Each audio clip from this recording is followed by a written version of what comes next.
Coming to you from Locker 42 on Sevastopol Station. Shh, they'll hear you. I'm James Nimmons. Dave Ward. And this is PoP Satellite. So, what we got going on here? The big headlines, of course, Stan Lee. What can we say that hasn't already been said by, like, thousands of other people? You know, the cultural impact that he and Jack Kirby had with Marvel Comics. Yep. And, you know, how many superheroes are still being represented today because of him, and diversity. You know, he was in World War II. I think he was a communications officer or something in World War II. So, you know, he's a veteran as well.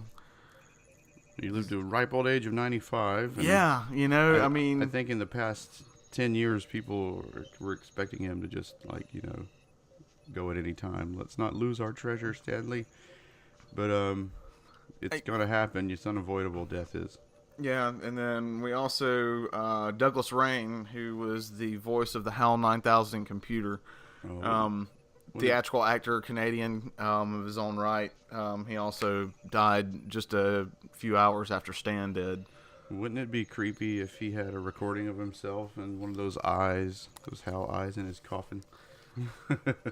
You know, I would often, if I were known for that iconic of a role, I would have to do something either as my tombstone or something in the coffin. Yes, yeah. I would have to. I would have to pre-record something before I died so that, like, it would be played, you know, whenever. And I have enough friends that, like, I know all of you would get together and actually do this. I'm such a nerd. I would pay someone to make a decent enough AI so that the HAL on my gravestone would be, you could talk to it.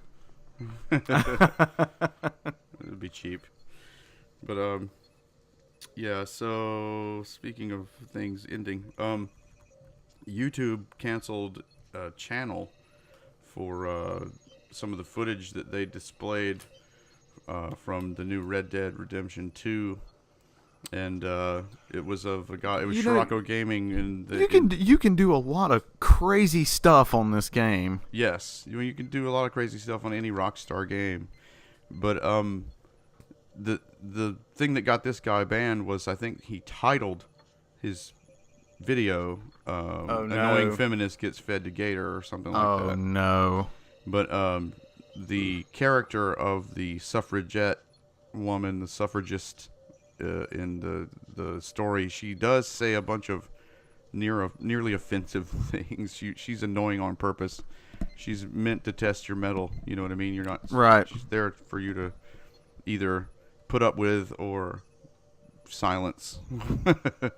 Well, you know, and they give you the option to do that stuff to people throughout the game, not just suffragettes. It's not like you're forced to do it. Right, yeah, you have a choice. Yeah, so, I mean, but they ended his account, and it's funny, though, because since they did, that video itself's been mirrored all kinds of places and gotten all kinds of views. I mean, like, what's some of the other stuff that I've seen? Like, you can, like, just mow down KKK members. Yeah. Like, I've seen someone tie, like, no one mentions the fact that you have to kill a number of men in the game. Well, no. See, I seen, like, once someone else tied a hooker up and, like, threw her in a pond and drowned her, and, like, tied another woman up, or tied a couple up, actually, a man and a woman, on the train tracks, and, like, watched the train just bowl over them. And I tried that on the old Holy Red Dead. crap! But I would do it with bad guys. You know. Well, I mean, you could do this to anybody in this game. I'm like, this is like Grand Theft Auto, like Wild West edition, pretty much. That's exactly what it is. It's Grand Theft Auto Wild West. You nailed it. If you'd ever played the first Red Dead Revolver or Red Dead Redemption. You see, I played the Redemption was great. I played the Red Dead Revolver and Red Dead Revolver 2 because both of those were on PlayStation 2. And then I never played any of them after that. But, like, I've been seeing, like, little videos and snippets and screenshots of, like, Red Dead Redemption and Redemption 2. And I'm like, whoa! Redemption is fun. If you get tired, you can just pull into a casino and play a few hands of poker, or just leave your game sitting there at the poker table or the Liar's Dice table or whatever. That was a fun game to play. So, yeah, they've pretty much turned it into, like, the Wild West edition of Grand Theft Auto. Yeah. And like, there's bad guys everywhere. Not even just the ones you have to hunt down and kill, but like, you can walk down the street and someone will punch or shoot somebody that doesn't deserve it. Nice. Then that guy, you can do whatever you want to. So I mean, you can play it however you want. It's not like, look, it's a game in which you kill women. It's not really that. Those are what people are choosing to do. You know, you don't have to do any of that crap. Just like in Hitman, you didn't have to kill any women, right? It was discouraged. And I'm sure the karma will discourage you from doing that sort of thing too, especially like in public where people can see you. Yeah. Because you get wanted levels. You don't want that. You don't want a wanted level. I mean, so come after you. So yeah, I was just like, holy crap. Yeah. And I just don't know why. I don't understand going through the labor of canceling someone's account for saying something crass on YouTube. Oh, God forbid anybody do that. I mean, really. I'm over here rolling my eyes. Roll them across the floor. Rolling them across the floor. Yeah. Oh, speaking of absurdity, have you heard about the guy that's a member of a Church of Satan? It's actually, it was misconstrued. That the Church of Satan initially was suing Netflix for like $150 million over the misrepresentation of the Baphomet deity. I wonder what they got wrong with Sabrina. I'm not sure because I have not watched the show yet. Yeah. But like the actual like organized Church of Satan come out and said, no, we did not do this. This was somebody like within our group that decided to do it. So suing. Yeah, they're still continuing with this $150 million Netflix lawsuit, and it's like, you know, if Jesus religions cannot get away with suing people over like trash talking Christianity, or you know, if you know since it's illegal for people, for you know, technically illegal for Arabs to, you know, behead you for insulting Allah, or you know, whatever else. Here. Yeah, you know, this person has no leg to stand on, because this is freedom. This is the freedom of expression, and it falls under freedom of, you know, the religious. So yeah, you know, freedom to make fun of religions if you want to. So, and I don't think they were making fun of it. They probably just got something wrong. Oh, the horror. The horror. Oh my God! Let us count the mythology wrong. Let us count the ways that TV shows have gotten things wrong. Yeah. We're gonna be here a while, folks. Yeah. Let's just start compiling a list. So I mean, this is ignorant. I mean, it really is completely ignorant. You know, it's equally as stupid as like Pat Robertson or any other like Protestant or like Jesus religion coming on and saying, you know, or saying something bad about somebody making fun of like televangelism, or you know, right? They have to put up with that all the time, right? So you know, if they have to put up with that, then that's you know funny that we are defending them, you know. But there you go. I mean, they have to put up with that all the time, right? So they don't get to sue. And if this were to be a win, then like the Catholics could sue Netflix for like maybe having The Omen or Exorcist on there, and then the Jews could sue for having you know, you get on that slippery slope again. It's like you know, you're gonna make fun of one, you got to make fun of them all. No, Adam Sandler, we don't like him. You know what? You got to get some thick skin. Get over it. Yeah, everything's funny or nothing is. But I don't even think they were poking fun at Satan. I think they were just getting it wrong, and that's, again, but still, it's a TV show getting mythology completely wrong. It's Sabrina the Teenage Witch. Yeah, basically. It's a darker version. It's a more adult version, but that's what it is. Probably a boring version. I'm not sure. Like I said, I haven't watched it yet, but it's a TV show. TV, not real. Don't watch it if you don't like that show. Seriously. I mean, I've seen shows I've hated that I wish would just go away, but like, I just don't watch them. I don't campaign to get them taken away. Or you don't sue the production company for $150 million. Getting their mythology wrong. Yeah, shut up. Just shut up. And I know they were trying to establish some sort of precedent, but like, I don't think that's a good one. I don't think it's well thought out. So A number of Avengers cast members have teamed up with March for Our Lives, and it's seemingly March for Our Lives is a very vocal anti-gun group. So Chadwick Boseman, Mark Ruffalo, Scarlett Johansson, Don Cheadle, and Chris Evans made this video for March for Our Lives, but it would seem to be about voting. But I don't think that the celebrities involved knew that March for Our Lives also is very anti-gun, because they didn't say anything about guns in the video. That wouldn't surprise me. Yeah. And they've done something similar before where they even had Iron Man involved in some sort of... Robert Downey Jr.? Yeah. In another thing that was similar to this. And it wasn't March for Our Lives. It was something else. But it's a very cute little soapbox for people to get up on, especially after violence happens or whatever else. But you can be anti-gun if you want, but in the end, you rely on people to protect you with guns. Well, not only that, but you think about if we take guns away completely, like law enforcement doesn't have them, bad guys don't have them, people... The bad guys will have them. That's why they're bad guys. Let's go into hypothetical here, okay? No guns exist, okay? So, no guns exist, law enforcement, nobody, in the military, nobody has guns, they don't exist. There will still be mass violence, there will still be mass murder, there will still be things happen, because people will find a way to kill if they want to. Right. I mean, Jack the Ripper didn't have a gun. You can look at, Jeffrey Dahmer didn't use a gun. I was going to say serial killers for starters, but I mean, they're in a category all their own, but some of them use guns, but you look at even like other countries that have had mass attacks, like I've read about a bunch of damn machete and knife attacks in China, of all places. They've been cracking down on knives in Britain. Yeah. England. You really can't even have a knife to defend yourself with now. So, I mean, guns are truly not the issue here. It's people. Yeah, and you can preach to your blue in the face on that one. I don't think that's one of those eternal. It's one of those eternal soapboxes. Yeah. So, but I don't think the Avengers cast were like pushing that, because I'm like, it'd be very ironic for this because some of them use guns. Or their members of S.H.I.E.L.D. friends use guns. Well, it's like Jamie Lee Curtis. She's anti-gun, and, she's in the new Halloween movie shooting a gun. They're actors. They're getting a paycheck. God. Whatever. Entertain us. Get off your soapbox. Yeah, please. Don't. Stay in your lane. Stay in your lane. What you got next? I was going to say, that's one thing that really, really gets on my nerves, and, why I have been so unmotivated to watch anything new.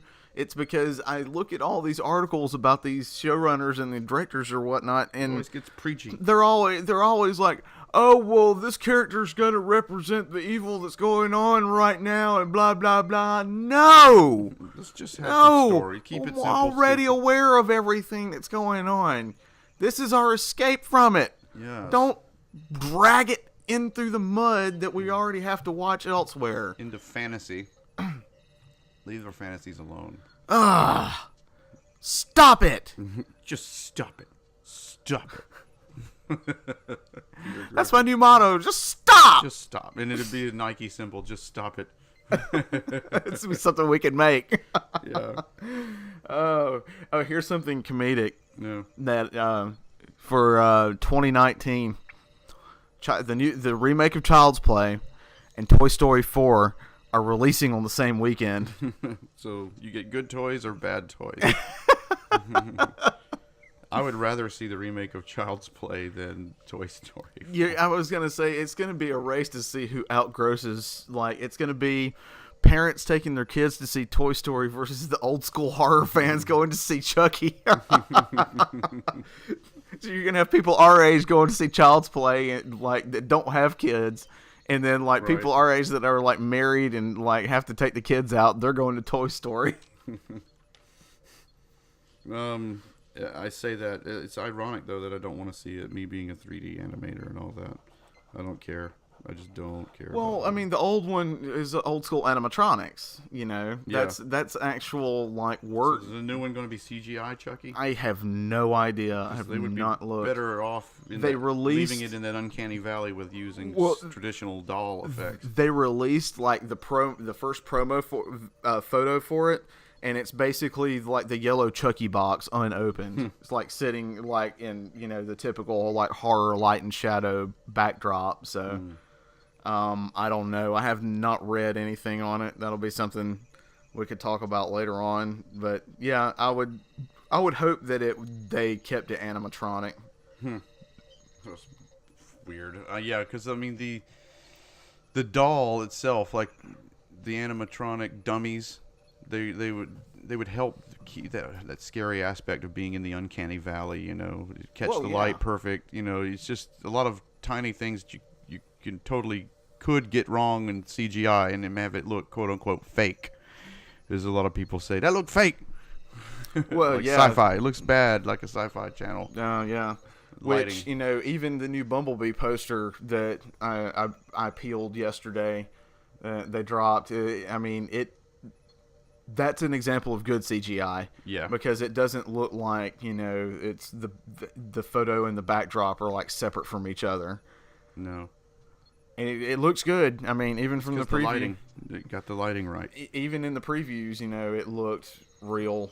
So, I mean, they're obviously spending some time on this. And since Michael Bay is not involved, it should be good. Yeah, this Transformers movie is going to be sweet. It's going to have the traditional Transformers from the cartoon in there. And there's been talk of them going with, like, Transformers, like, Zero or Year Zero or something like that. Something interesting, or Transformers 1, I think it was. I'm not sure.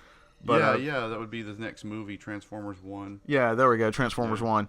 So, now that I'm hoping, keeping fingers crossed that they're keeping Michael Bay out of it, because like what they're doing now, and I'm anxious to see the Bumblebee movie. Potential to have a bigger audience than the initial Transformers. Right, movie. because you're going to draw in the old school fans because of the way they look. Yep. And like, if you look at the Bumblebee photo, it's basically his skull, but in the center of his helmet is the old school Autobot logo from the cartoon. So that gives me a whole lot of hope. Bumblebee is actually a bug in this. Mm-hmm. It takes place in 1987.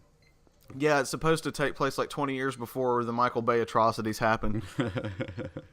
But I can accept that if they explain it like that. I can accept that. I'm like, okay, robot goop Transformers. Yeah, whatever. That's later on, because they've been through so many other manifestations. You had Transformers, Beast Wars, Beast Machines, Transformers Armada, Transformers Energon, Transformers Cybertron. All I gotta say is, since we're going this old school, Megatron better be a gun. He better be a gun, man. Yeah. People are like, how's that work? I'm like, dude, how does Optimus Prime be like one height when he's a robot and then a different size when he's a truck? It's because they change their atomic size. Right. They mess with their atoms somehow. They pull atoms from a fourth dimensional hole somewhere. Or something like that. It's funny. Yeah, so Megatron can condense himself down to a gun size for another Transformer to fire. So if we're going to have Starscream, we better have Megatron, and he better be a gun. Yeah, because Megatron was sleeping that whole time. I bet they won't have a Megatron. I bet it'll just be some Decepticons. Well, no, so we saw Starscream. We saw we saw Shockwave, too, if I'm not mistaken. Shockwave. Who else? Sometimes Shockwave's in command when Megatron's not an issue. So it might be him. I'm just guessing. It might be Megatron. I would love to see old school Megatron. Absolutely. Yeah. Red-eyed Megatron. Not the one with a face you couldn't even make out. Well, like I said, from the way they're doing Bumblebee and like some of the teaser images that they had for like, Optimus, and it's quite evident that these cats that are doing it now went back to the cartoon and were like, this is what we draw from. Well, that's like the people that were making the Michael Bay Transformers games made the Transformers War for Cybertron and Fall of Cybertron games, which had traditional Transformers in them, or close enough to it without getting sued, because they were still on Cybertron. Right. But yeah. So you got that. You can be one of a bunch of Autobots or one of a bunch of Decepticons and get the whole Transformers experience. And these guys were like, we don't want to make this Michael Bay game. Let's make it the way it should be. And they made these couple of really beautiful games out of it with good story. Good. Yeah, really good stuff. Let's see. Speaking of good stuff, Avengers 4, Mark Ruffalo is quote unquote fired for a slip on Jimmy Fallon. he got in trouble before for slipping, and so he slipped on Fallon, and then he went to Twitter and was like, "Hey, can you cut that out, homie?" And Jimmy Fallon was like, "Sorry, dude, it's already sent away, but maybe we could beep it out." And he's like, "You won't get in trouble. What's a DM?" Yeah, because Mark Ruffalo was like, "DM me." And he's like, "What's a DM?" Oh, my God, really? Jimmy Fallon, what's a DM? It's a direct message, Jimmy. Stupid. How long you been in the electronic age? You run a show? I guess he doesn't have to use a computer, though. But the other bit of news, that was a little short piece, but Disney also is confirming a Loki TV show is in development starring Tom Hiddleston, and it will be on Disney Plus, so it's not really a TV show, it's an internet TV show. Disney Plus is going to be their new streaming service, and they just got a free ad from us just then. But it looks like it will be 6 to 8 episodes long and have a big budget, so yeah, that's something to look forward to. Yeah, I was going to say, the Chinese are tingling over that one.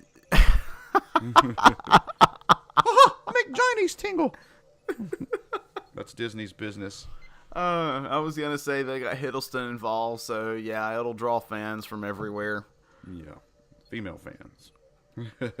Well, no, Loki has his male fans as well. That's true. I mean, he is a little bit of a stinker. I'm like, whatever. It doesn't follow as well as it should. None of it has. It's not going to follow any more well since Disney took it over. They're just going to run it in the mud like everything else they do. Run it down using the same old metrics. Now, speaking of running in the ground, CBS is doing the same thing with Star Trek. Yeah, I mean, is it really that much more expensive to use the source material that already exists, like comics, as your storyboards and as your screenplays? I mean, I get adapting it to like current times, but that's it. That's not very difficult. They crammed a whole bunch of crap together and skipped over a whole bunch of other stuff. I know. But when I saw Hollywood starting to do comics movies, I said, "Wow, they've got a wellspring of stuff to draw on for 100 years." Oh my God, yes, they do, and they haven't touched it. Yeah, not a bit of it. They haven't touched it. They just take the characters. They've cherry picked shit from one source and another and like spliced it together like some kind of like they do in human Infinity centipede War with crap. Like 10 people. What the dealio? Infinity War in the comics included the whole Marvel universe. And that was a big deal. Yeah, but you don't have the money for that. Yeah, it was a big deal. It was huge, and that's why you were interested, because all your heroes were mixing with all the other heroes and the villains, and some of the villains were teaming up with the heroes. It was crazy. But no, this was just Thanos and like 10 people involved. Yeah, it was rather lackluster. I mean, Thanos was God. Everybody was involved in this fight because you have the Infinity Gauntlet. You're God. Right. And so a lot more people would be interested, like Doctor Doom, for example. I don't know if he appears, and I didn't watch it because I'm like, this is just going to be an abomination. I didn't see it. So I'm really speaking out of turn because I haven't watched the movie. It could be really good, but I doubt it. Well, so many people have watched it and loved it. Yeah. I'm like, product sponges, they're called. This is a new thing. It's got my favorite thing in it, and I like it. I like it because they tell me to like it. They say it's cool, and I say it's cool too. That's not. I mean, it's so easy to get into that, but once you develop a bit of taste, you just become an asshole, I guess.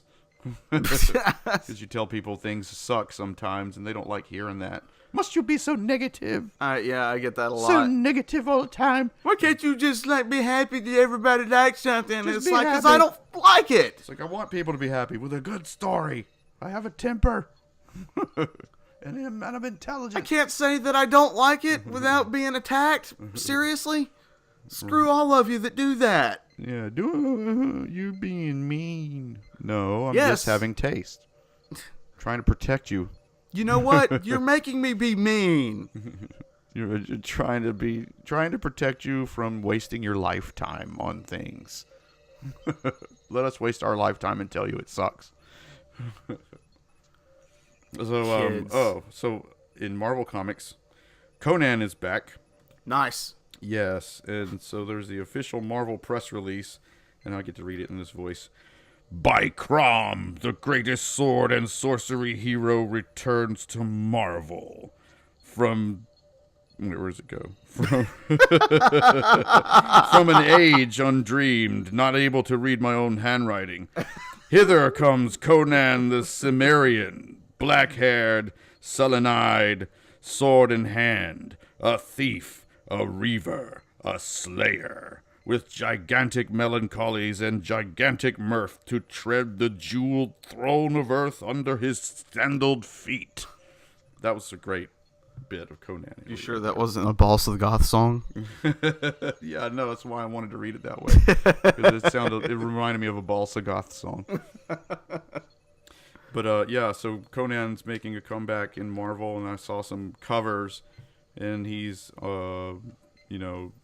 attacking Captain America in one, and he's fighting with all of the Marvel universe basically. Awesome. He's got like 10 different issues of different titles that he's appeared on the front cover of, just to pimp out that he's coming back, and they're going to do some more Conan comics. So that's pretty good. Yeah, that's good news. I thought I had some other official press release stuff. Oh yeah, but it's your turn. No, you go ahead. Well, there was a graphic novel a while back called Rick Remender's Deadly Class, and I watched the trailer for it because they're making a live-action TV show, and I classify it as like Harry Potter meets The Godfather. It's like this kid gets... Well, let me just read the official sci-fi release. Let's see. DC Deadly Class follows Marcus, who is living on the streets, and he gets recruited into King's Dominion, an elite private academy where the world's top crime families send their next generations, maintaining his moral code while surviving a ruthless curriculum, vicious social cliques, and his own adolescent angst and uncertainties proves to be vital. Based on the best-selling Image Comics graphic novel by Rick Remender and Wes Craig, its coming-of-age journey full of ancient mystery and teen angst. So I saw the cover, the clip that they have of it, and I liked it, so I'd probably watch it. I mean, it's a pretty good base storyline, so we'll see. Yeah, so this kid's like I guess he's a street rat, and somehow he's so smart, somebody recruits him for the school. But like at this school, you learn things like, how to work in groups to disarm car alarms or something like that. It's a crime school. Nice. It's where criminals send their kids, and I guess they don't all get along either. I could see Bullet Tooth Tony sending his kid up there. Yeah. I just got enough money to send me kid there. Bullet Tooth Tony needs his own movie. Oh my God, yes. Yeah. Bullet Tooth. I love Vinnie Jones though. Oh yeah. Oh, the rage level in that man is so magnificent. Yeah. Vinnie Jones. I read about him beating somebody up in a theater one time. Yeah, he got kicked out. He was banned from playing soccer in England because he beat the shit out of people all the time. I'm like, I wish I would have known this. I'm gonna have to go pull up some Vinnie Jones clips from when he was a footballer now. Yep. Well, you see him just get pissed off and just haul off and beat the hell out of somebody right there on the field. From footballer to actor. He's a great actor too. Oh, I love him. Especially in Snatch. I loved him in Snatch as Bullet Tooth Tony. God. Euro Trip was hilarious as well. Yeah. Because he played an angry footballer. Also liked him in Lock, Stock, and Two Smoking Barrels. That was also excellent. Yeah. It was basically Bullet Tooth Tony with a kid. Yeah. Well, the guards are telling us it's time to leave the lockers and take our chances with the alien creature now. Lovely. So I guess we'll go do that. Yay. Well, may you travel the internet safely, everybody. Take it easy. We might see you next time. Bye.